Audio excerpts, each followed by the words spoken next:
Dark space was silent. Stars blinked like small eyes, but they said nothing. In that cold black, a signal traveled, a sound, a scream. It was not just any signal.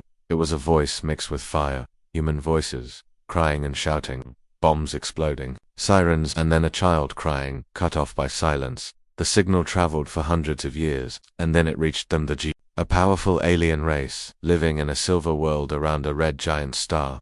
Their ships were like bones of giant beasts, their cities floated, their minds were machines. When the signal was received, it echoed through the grand chamber of the Yellow Council. 10 leaders sat in circles, their faces hidden behind white masks. They watched the signal, they listened to the screams. They saw images of war, fire, death, human soldiers shooting, cities falling, tanks crushing bones. The leader, called Prime Voice Ithor, stood. "These are monsters," he said in a cold voice. "They destroyed their own. If this virus spreads to the stars, it will consume us all." The council agreed. All but one. His name was Velen. He was the youngest, but his mind was sharp. He had studied strange things, music, colors, things the Yalor had long forgotten. He watched the images again. Yes, there was war, but he also saw other things. He saw a woman covering her child during a bombing. He saw a soldier helping an old man to safety. He saw people crying, not from pain, but from love. Velen stood. "There is more here," he said. "This species is not simple. We must understand them before we judge." Ithar turned his masked face toward Velen. "Do you doubt the council?" "I doubt the signal," Velen replied. "It is old. It may be incomplete." The room went quiet. Then Ithar spoke, voice like stone. "Then you will go. Take a stealth ship, observe the monsters, but return in 5 cycles. We will not wait." Velen nodded. His heart beat faster. He was afraid but also curious. Velen's ship was small and quiet. It moved through space like a ghost. No human radar could detect it. It reached the edge of the solar system and waited in the shadow of Pluto. From there, Velen sent smaller Probstini eyes floating in Earth's orbit. The images they sent back were strange and beautiful. He saw cities full of lights, machines flying through the air, people laughing in parks, crying in hospitals, dancing in streets. He saw love and hate, kindness and cruelty, fear and hope. Velan recorded everything. One day, a probe flew over a battlefield. 2 sides were fighting, bullets, smoke, screams. But then Velen zoomed in. A soldier was dragging a wounded enemy behind a broken wall. He was giving him water. Why help the enemy? Velen saved the footage. He sent a small report back to the council. "They are not simple beasts," he wrote. "They are chaos. But inside chaos is something new." Back on the Alor homeworld, the council grew impatient. "They kill each other with metal and fire," said one elder. "Why delay?" Ithor raised his hand. "We gave Velen 5 cycles. We wait." But in private, Ithor watched the signal again and again. His mind twisted. He feared the humans not for their weapons, but for their emotions. Emotions were dangerous. The Yalor had removed emotions thousands of years ago. Feelings were wild, messy, weak, but humans lived in those emotions. They loved. They cried. They dreamed. What if those dreams spread? On Earth, Velen sent a land drone disguised as a stone. It rolled through a village where people had little food. One night, Velen watched as a young boy gave the last piece of bread to a stray dog. The drone zoomed in on the boy's face. He was smiling, though his eyes were tired. Velen whispered to himself, "Why give away what you need?" He didn't understand. He wanted to. The next day, the boy's village was bombed. The drone caught it all. The dog barked in fear. The boy ran, holding the animal in his arms. He was crying, but he didn't run to save himself. He ran to save the dog. Velen returned to his ship, heart heavy. He looked at the files, love letters, war news, lullabies, war cries, street songs, and silence. The silence of grief. He opened a file and listened. It was a girl singing to her dying mother. Velen felt something strange in his chest. Not pain, not fear, something warm and lonely. Was this emotion? Was this why humans survived? His time was almost over. He sent a final message to the Elor Council. "They are not monsters. They are mirrors. We see in them what we hide in. Ourselves destroy them and we destroy a part of truth." But the council had already voted. Earth was marked for destruction. A fleet of black ships, shaped like wings, began to move, quiet, cold, deadly. Velen's message arrived, but it was too late. Ithar watched it, alone. For a moment he did nothing. Then he deleted it. Velen, still near Earth, saw the ships coming. He knew the humans wouldn't see them, wouldn't understand what was about to happen. and he couldn't stop it alone, but he had a plan. One last mission, he would go to Earth.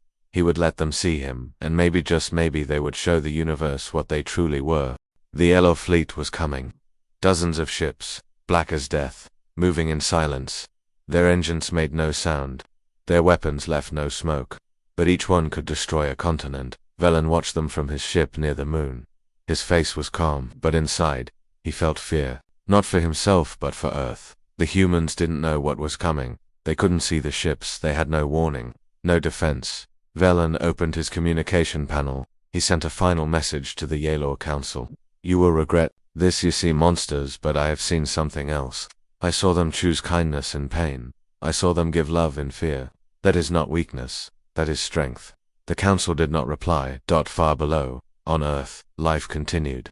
The sky was blue. Children laughed in schools. A woman fed birds in the park. A man cried alone in his apartment. A soldier returned home to hug his daughter. And in one city torn by war, a rescue team entered a collapsed building. Inside the dust and darkness, they found an old woman trapped. Under concrete. She was weak.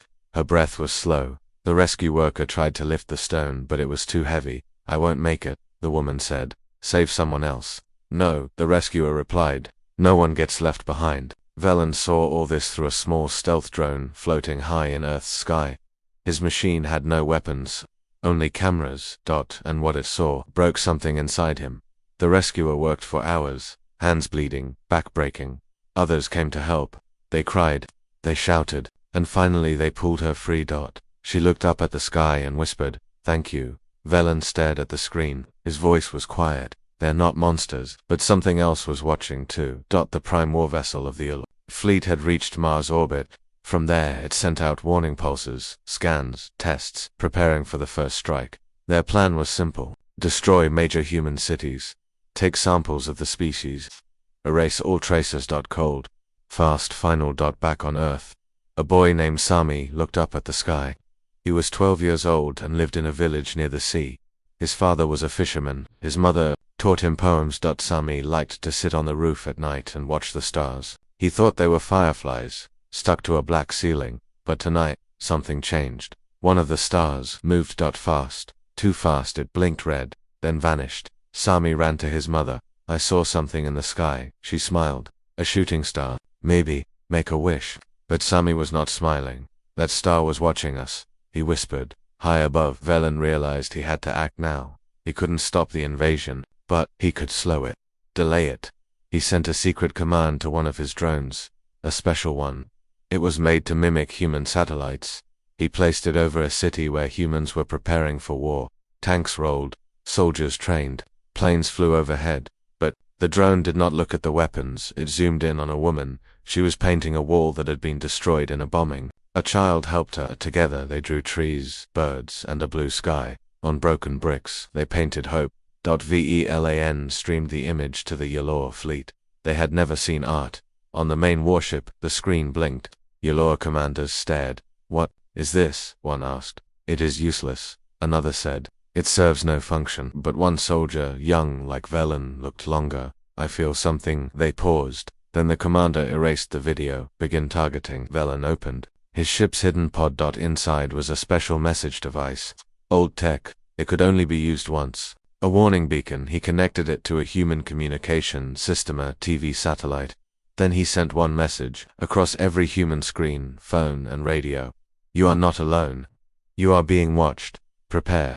The message lasted 5 seconds. Then it disappeared. Governments were confused. Was it a trick, a hack, a prank? Some ignored it. Others panicked. A few started searching the skies. But one man, an old radio scientist named Malakrik, analyzed the signal. He had worked on deep space listening stations all his life. He told the world that voice was not human. At the same time, Velen received a final order from the Yalor Council. Return home. You have broken protocol. You are no longer trusted. He closed the message. He knew what that meant. They were coming for him, too. But Velen had one more idea. He took one of his drones and flew it low into Earth's atmosphere. He needed to find someone who could listen, someone who could see past fear. And then he saw her, a teenage girl standing on a street. Looking up. Her name was Layla. She had a camera in her hand. She was recording the sky. She was one of many who had seen the strange moving star. Velen zoomed in. Layla was not afraid. She smiled and whispered to her camera, "I think we are not alone. And I don't think they want to hurt us." Velen felt his chest tighten. Hope. He opened a voice channel. He knew it was a risk, but he had no time left. Layla's phone buzzed. A voice came through. Not loud, not angry. .com/like wind. "Layla, I am not from your world, but I am watching. Your world is in danger, but you have something worth saving." She dropped the phone. Who are you?" "I am Velen. I came to learn. I thought you were monsters, but I was wrong." Layla shook. "Is this real?" "Yes. Listen to me. You must share what I show you. Show the world." Her screen changed. Images appeared. Children helping each other. Strangers hugging after disaster. A soldier crying beside an enemy grave. Layla recorded it all. Then she spoke to her followers online. "They see us. They're coming. But we must show them who we really are." The video spread fast. People began sharing kindness, art, music, hugs, prayers. Across the world, something strange happened for the first time in years. The news showed more love than hate. And far above, in the Yalora fleet, soldiers began to question, if this is what they are, should we still destroy them? Some still wanted to follow orders, others did not. Division grew. Velen's mission had worked for now. But the Prime warship began charging its main weapon at beams strong enough to crack Earth in half. Velen only had hours left. He looked at Earth one last time. He whispered, "Don't give up. You are more than they believe." Day 7, the Yalor fleet was in Earth's orbit. Above the clouds, death waited in silence. Their weapons were ready. One command, and Earth would burn. But the commanders hesitated. Too many questions. Now. Too many strange emotions. Velen's messages, sales. Report. The girl. AMINA. The boy. Sami. The videos, the art, the songs, all of it shook their perfect order. Yalor were not used to doubt, but today they felt it. On the ground, humanity stood in confusion and fear. Governments had received warnings. Scientists detected unknown signals near the moon. No one knew what to do. Missiles were aimed at the sky. Jet fighters waited on runways. Nations prepared for the worst. But something strange happened. There was no attack, no sound from the sky, only silence. The enemy did not strike in a command room deep under Earth's surface. General Roman looked at a screen. A message had appeared. Simple, silent. "We see you. Show us who you are." He stared at the words, and he made a choice no general ever had before. He turned off the missiles across the world. Armies stood down. A strange message spread among leaders, soldiers, and citizens. Do not fight. Show them. In a city once broken by war, people gathered in a park. They painted walls. They played music. They danced in silence under the sky. And above them, the Yalor watched. Inside the warship, Commander Thor walked to the viewing deck. The screen showed people holding candles in the dark. Old people hugging children, mothers giving bread to strangers, and then a small child, a girl no more than 6, stood on a building roof. Just she held up a white flag made from a bedsheet. Her hands shook, but she didn't lower it. The screen zoomed in on her face. She was crying, not in fear, in hope. Thor could not breathe. He turned to his officers. "All weapons, stand down." The crew stared at him. "But sir, the council," he raised his voice. "They are not attacking us.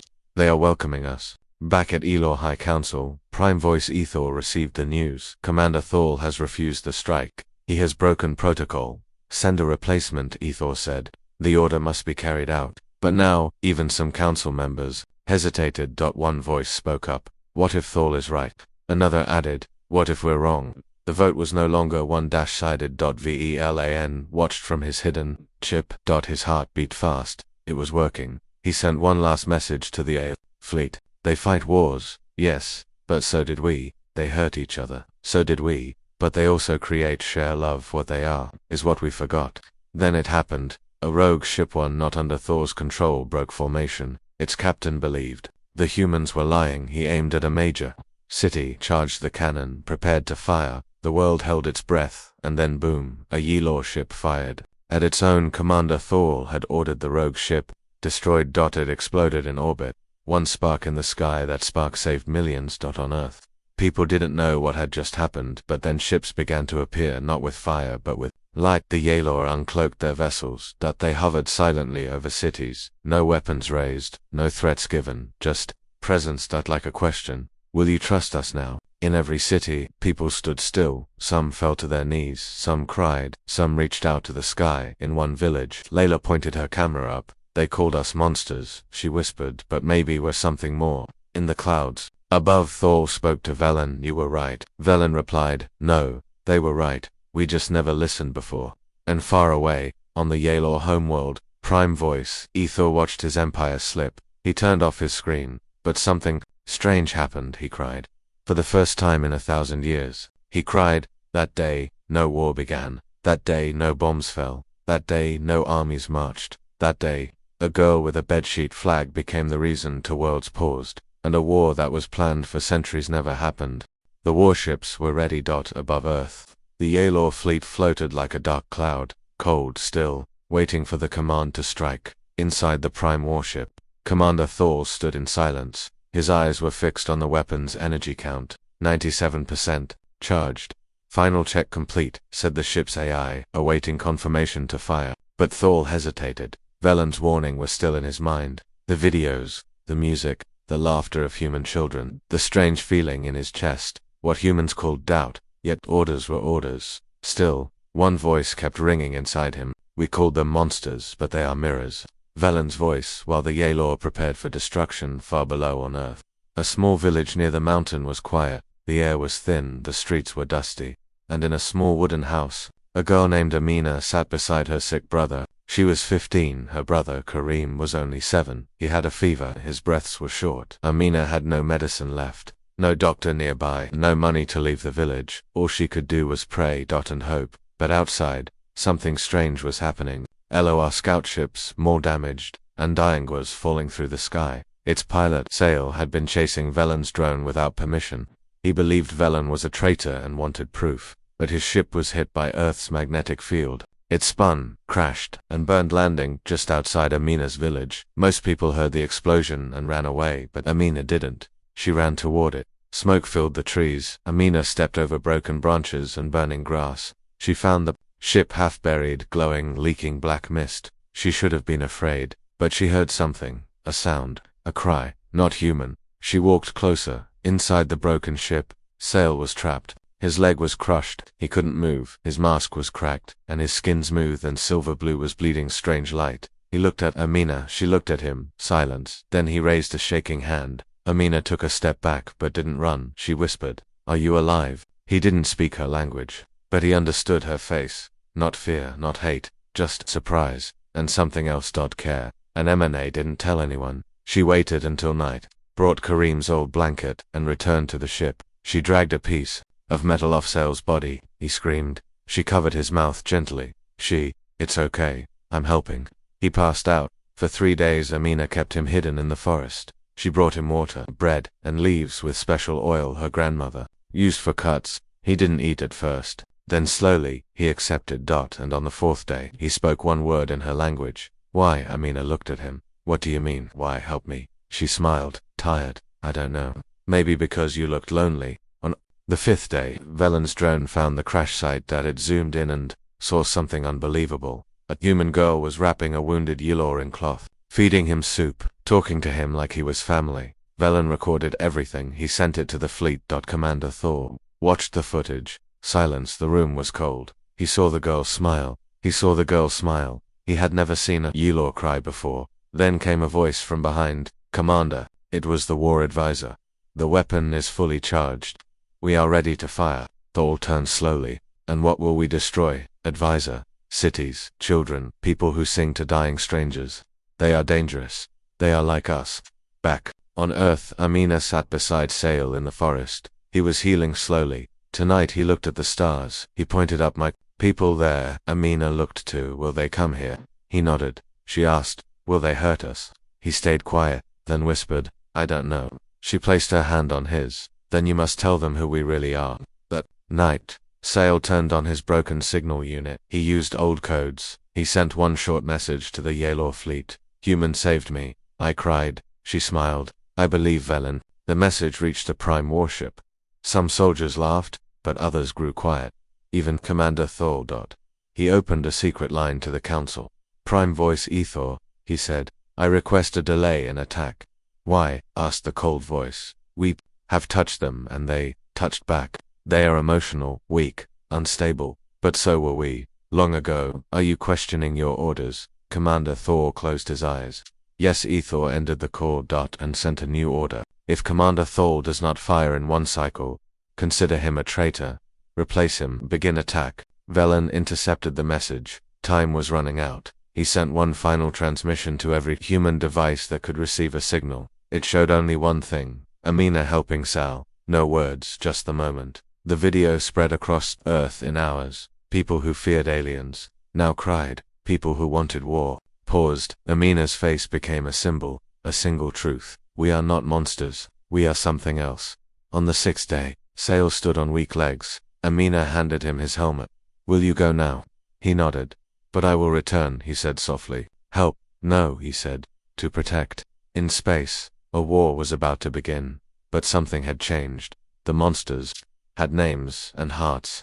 The stars were still, Earth was quiet, and the war that never started had left behind a question. What now? The humans waited. The Yalor watched. The silence between two worlds had become something strange. A bridge, but bridges must be crossed. Inside his hidden ship, Velen prepared something the Jalor had not used for centuries, a file of feelings. He called it the Archive of Emotions. It was not made of numbers or maps. It held a song sung by a mother to her dying son, a soldier writing poetry in a trench, a child drawing monsters, then giving them names and friends. The scream of joy from a man who survived cancer, the sound of a crowd cheering for peace, a woman playing a violin in a city during war. Velen added the final piece, Amina's voice, whispering to Sale, "You're not a monster, you're just hurt." He sent the archive directly to the AILOR High Council. It played before them in full silence, no weapons, no speeches, only emotion. One of the elders removed her mask. No Yalor had done this in public for 500 years.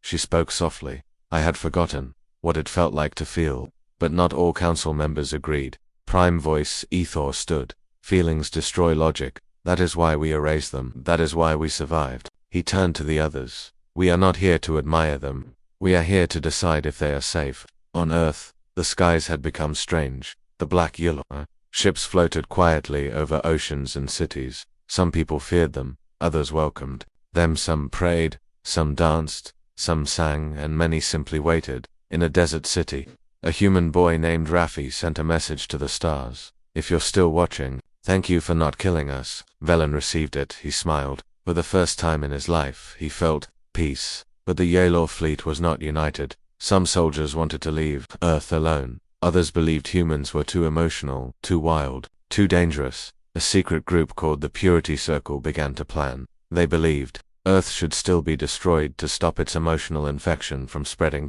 Inside the fleet, Commander Thor knew of the risk. He called Velen to his ship. They stood together, staring at the blue Earth. It is beautiful, Thor said. And loud Velen replied, smiling. It sings in 100 languages at once. But how do we protect something so chaotic? Velen paused. Maybe we don't protect it. Maybe we learn from it. Thor opened a communication link to the council. He spoke before them all. I request a new mission. Allow human culture to enter the archive. Let Earth speak. Ethar stood again. If we let them into the archive, their emotions will infect future minds. Thor replied, firm and calm. Maybe they should. Back on Earth, Layla and her camera crew were now famous. People across the world followed her videos. Today, she spoke directly to the sky. We know we're not perfect, she said. We know we have wars, fear, anger, but we also have art, music, forgiveness. Please don't erase us. Help us grow. Her words were sent into the stars, into the archive, into the heart of the Yalor fleet. Sae. Once rescued by a minisat inside a small scout ship now. He watched the video 3 times. He touched the cloth Amina had wrapped around his wound. Then he said, I will protect them, no matter what. But the Purity Circle was already moving. A plan had been made. A silent weapon hidden inside one of the orbiting ships. Its purpose, to wipe Earth's memory from the archive. To erase the emotions. It would not destroy cities. It would destroy the evidence of what humans had shown. That if no one remembered Earth's beauty, then it would be easier to destroy it later. Velen intercepted a fragment of the plan, not enough to stop it, but enough to act. He raced back to Earth's orbit. Time was short. The Purity Circle's weapon began to activate. Light flowed from its core. On Earth, Raffi felt strange. His music player stopped working, Layla's video glitched and disappeared. Across the world, images of kindness were vanishing. The archive was being attacked. Commander Thor ordered all ships to scan for energy signatures. Found the weapon. He sent one signal to every Ilor in the fleet. If we forget what Earth showed us, we become blind again. Stop this now. But the weapon kept charging then. A Yelor scout ship broke formation. It flew straight into the weapon. It was Sal, the same alien Amina had saved. He crashed his ship into the core. The explosion was quiet. The weapon shut down.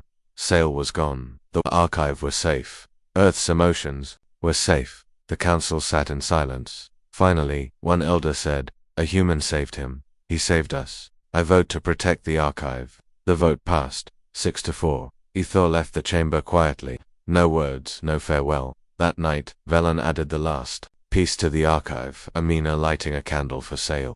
She placed it on the forest ground. "I hope they remember you," she whispered, and in the stars above, they did.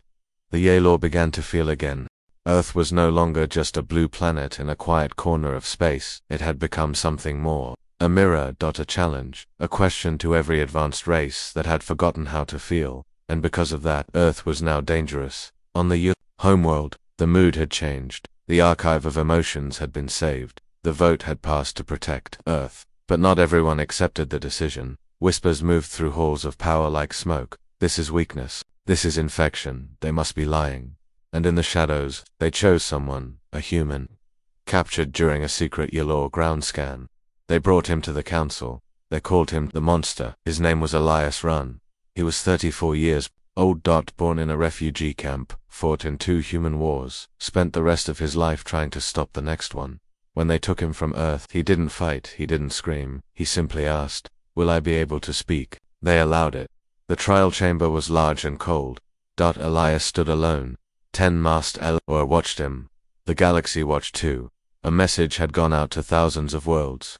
"We present to you a human.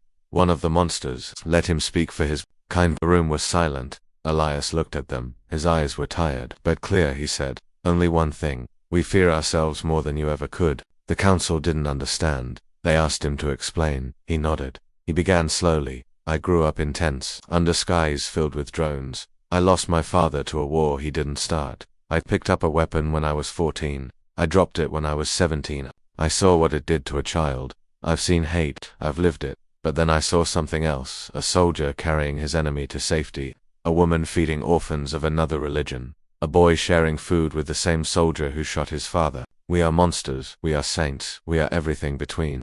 Elias paused, then looked directly at the council. "We don't hide what we are. You do." The council whispered. One asked, "Are you proud of what you've done?" Elias shook his head. "No, that's the difference. We remember, we regret, we change." In the shadows, Prime Voice Ethar watched. He had lost the vote, but not the war inside his mind. To him, Elias was still a threat, and now he saw his final chance. Ethar stood and spoke. "You claim to feel, you claim to change, but your species still builds bombs, still burns forests, still kills 4 lines on maps." Elias didn't blink.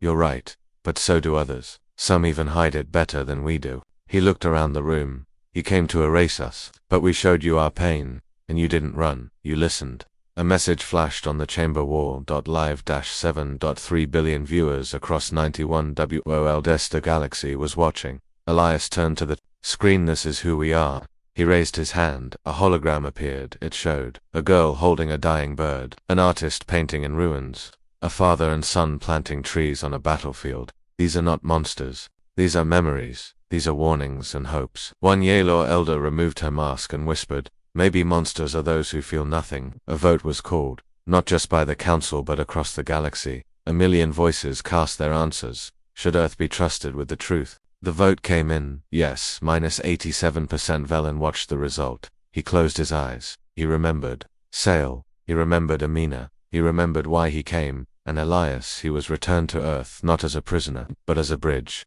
The sky above his city glowed. A ship floated above the clouds. A new message was sent to all humans. "We called you monsters, but now we call you teachers." It began with silence. Not the silence of fear, not the silence of death, but a new kind of silence, chosen silence. After Elias returned to Earth, the galaxy listened more closely. More Yulor ships arrived not to fight, but to study. To understand. But not all Elor welcomed this change. Among the fleet, some still believed emotions were poison. They saw Earth's influence spreading like fire. One faction, calling themselves the Order of Stillness, decided to act. Their plan was silent: no war, no bombs. No destruction. Instead, they would turn Earth's greatest strength, its voice, into a whisper, into nothing. They created a machine called the Veil, a device designed to block emotion signals. To silence Earth's archive. To end the story before it finished, they launched it quietly, a small black satellite. It floated between Earth and the moon, and slowly it began its work. The first signs were strange. Children stopped dreaming. Artists found their colors dull. Musicians couldn't finish their songs. Videos of Earth's kindness stopped reaching the galaxy. The archive was going dark. Velen noticed first. His communication screens went blank. He tried to send a message to the council, but no signal. He scanned the sky, found the veil, and his heart dropped. On Earth, people felt it too. Something was missing. Not a sound, not a sight, but a feeling. The world felt. Gray Layla's videos no longer uploaded. Amina's voice recordings vanished from the archive. Rafi's songs went silent. Across the galaxy, reactions were mixed. Some said, Earth is quiet again. That's good. Others asked, where did their light go? But one Yulor child, born after the peace vote, cried, I can't feel the songs anymore. Velen acted quickly. He contacted Elias through a secure ground signal. They are trying to erase you again. This time, without fire. Elias looked around his city. People walked slowly. Music shops were closed. Church bells rang without joy. I know, he whispered. I can feel it. Velen sent his ship toward the Veil, but it was guarded by Elor drones. Any attack would be seen as a betrayal. He had another idea. He sent a message not to weapons, not to leaders, but to Earth's people. A short message. They are trying to silence you, but your voice is stronger than machines. And the world responded. Not with war, not with violence, but with silence. A silence that was chosen. A silence that spoke louder than words. Across every country, every village, every city, people stopped speaking. For one day. No protests. No screams. No music. Just presence. Just eyes meeting eyes. Just hearts listening. The Yalor above Earth watched. Confused. Double quotes. What is this? Why are they quiet? Commander Thor said, they are speaking without sound. And the galaxy felt it. On the second day, something changed. Children stood in streets, holding signs with no words, just drawings of peace. Soldiers laid down their weapons and knelt in stillness. Musicians played only one soft note, and held it. Painters used only white and light blue. Even animals were calmer. The silence grew into something holy. One Yulor defector sent a message to the council. They have learned to fight without war, to scream without voices, and we are the ones afraid now. Then, something incredible happened. The veil broke. Not from force but from resonance. So many silent signals, heartbeats, brainwaves, soul waves moved in sync. They cracked the machine. Its sensors overloaded with quiet strength, and it shattered suddenly. The archive lit up again. All at once, Layla's videos returned. Amina's voice played across the stars. Rafi's songs filled ships. The galaxy gasped. They had never seen a silence that spoke so loudly. On the Yulor homeworld, 1 billion voices voted again, this time not with fear but with wonder. Earth was no longer a question, it was a guide, and the order of stillness. They tried to fight back, but even their own soldiers laid down their arms. Because when silence can win a war, what can violence ever mean again? In a small village, Amina looked up at the sky. She whispered to the stars. We didn't shout, we just stood still. Layla posted her final message of the day. We chose silence, and it was the loudest thing we ever did. The stars remembered. They remembered the war that never happened, the silence that roared louder than weapons, the monsters who became messengers, the fear that turned into understanding. And above all, they remembered Velen floated above the planet in his quiet ship that had been 3 cycles since the veil broke. Now the galaxy had changed, not with fire, but with feeling. The Yalor had started healing. So had the humans. But one question remained. If we are not monsters, then what are we? On Earth, Elias Saron walked through the same refugee camp where he was born. Now it was different. There were schools, clean water, a small library with books in 18 languages. He placed a seed in the ground. A child helped him cover it with soil. Call it the tree of Sail, Elias said softly. In a mountain village, Amina still lived in the same wooden house. Her brother Kareem was now strong and healthy. He built small drones that floated like birds. One of them flew toward the stars every evening, sending a message to the blue man with kind eyes. Layla's videos were now archived not just on Earth but in 1,300 civilizations across the stars. Her channel was renamed Earth What We Really Are. It played on STARSHIPS. In classrooms, even in alien temples, and her first video still had the most views. The one where she smiled at the sky and said, "If you're watching, come closer." Now they did. The galaxy came closer. Ships arrived, not to fight, but to learn that to feel. And so Earth did something no one expected. They opened their hearts, they opened their history, and even their mistakes. They taught about war but also peace. They taught sorrow but also forgiveness. They taught fear but also hope. In the skies, a new station was built, half human, half ULORR. It was named Unity. It was not a weapon, not a base, but a museum of emotions. Inside were paintings, songs, tears, and dreams, and one empty room called the Mirror Room. Visitors walked in alone. There were no displays, just a mirror. Above it, only one sentence. What do you see now? On the first anniversary of the day Earth was nearly destroyed, the archive broadcasted a message from Velen. I came here to study monsters. I was trained to fear emotion. I believed silence was strength. But Earth showed me truth. You do not hide your broken pieces. You share them, and that is not weakness. That is what makes you human. You cry, you fight, you fall, you love again anyway. We once called you monsters, but now we understand. You are what we forgot to be. You are what we needed to become. And finally, Earth answered. In one global voice.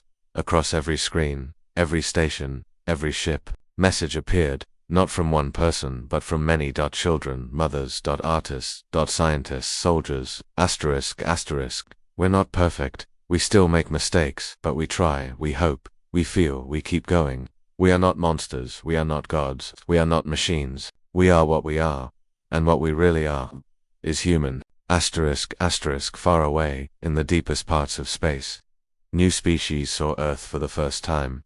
Not as a threat, not as a puzzle, but as a lighthouse in a dark galaxy. The story ended not with a war, but with a beginning. Final transmission archived under Humanity, Recovered Origin, Earth Status, Guardian Culture, First Contact, Peaceful, Emotional Grade, Active Classification, Sentient with Salty HN.